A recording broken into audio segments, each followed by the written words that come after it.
नमस्कार। आज electoral bonds यानी चुनावी बॉन्ड जो कि स्टेट बैंक ऑफ इंडिया के द्वारा एक प्रक्रिया है उसकी बात कर लेते हैं।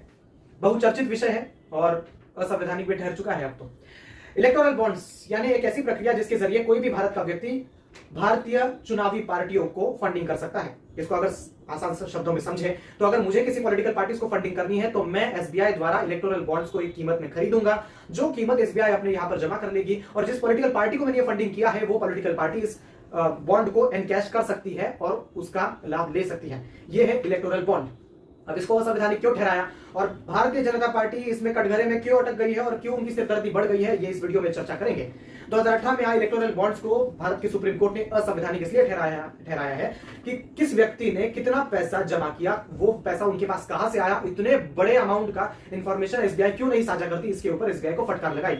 इलेक्शन कमीशन ऑफ इंडिया ने ये केस दायर किया लेकिन अटक गई एसबीआई इसमें। एसबीआई के पास ये इंफॉर्मेशन एक साथ मौजूद नहीं थी कि किसने कितना पैसा किस पॉलिटिकल पार्टी को दिया। एसबीआई ने भारत के सुप्रीम कोर्ट से वक्त मांगा। 6 मार्च को एसबीआई ने कहा कि हमें थोड़ी वक्त की जरूरत है, हमारे पास ये पूरी इंफॉर्मेशन एक साथ मौजूद नहीं है, सेपरेट इंफॉर्मेशन आपको मिल सकती है कि किसने पैसा दिया, कितना पैसा दिया और किसको पैसा दिया।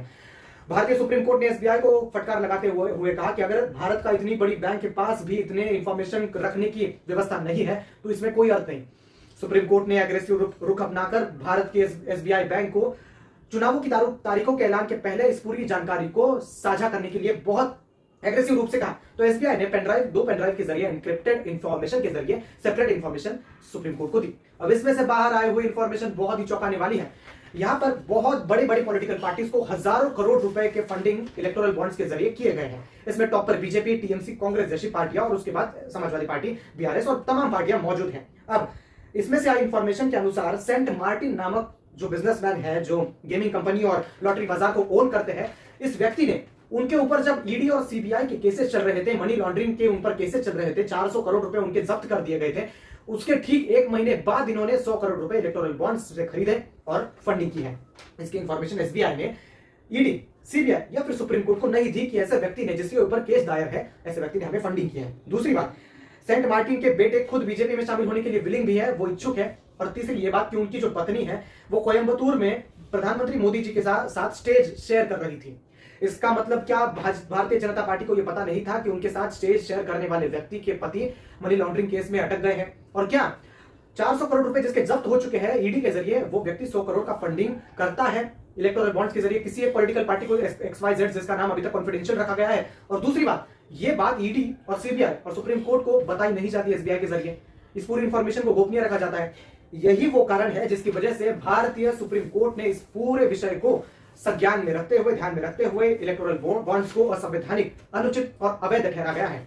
हालांकि इसका पूरा इंफॉर्मेशन आने तक हम ये नहीं कह सकते कि क्या उस पार्टी को इसकी इंफॉर्मेशन थी कि हमें फंडिंग करने वाला एक करप्टेड इंसान है जिसके ऊपर केसेस चल रहे हैं। लेकिन इलेक्टोरल बॉन्ड्स के ये बड़े धमाके को हर एक विपक्षी पार्टी एक बड़े पॉइंट के रूप में देख रही है और इलेक्टोरल बॉन्ड्स को सुप्रीम कोर्ट ने भी बहुत एग्रेसिव तरीके से सरकार को फटकार लगाते हुए ये बर्खास्त करने को कहा गया है। तो कंक्लूसिव बात यह है कि 30 ऐसे सबसे बड़े इलेक्टोरल बॉन्ड्स के फंडर हैं जिन्होंने फंडिंग की है।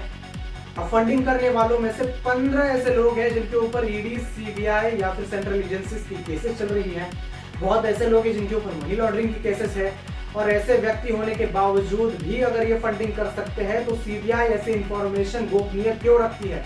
और अगर गोपनीय रखती है तो इसका संज्ञान कौन लेगा? सेंट्रल एजेंसियों को इसकी इंफॉर्मेशन कौन देगा? और अगर ये इंफॉर्मेशन क्यों नहीं दी गई, ये भी एक बहुत बड़ा सवाल है। इलेक्टोरल बॉन्ड्स की ये न्यूज पर आज के लिए फिलहाल इतना ही। देश और दुनिया की तमाम बड़ी खबरों के लिए बने रहे हमारे साथ, देखते रहिए।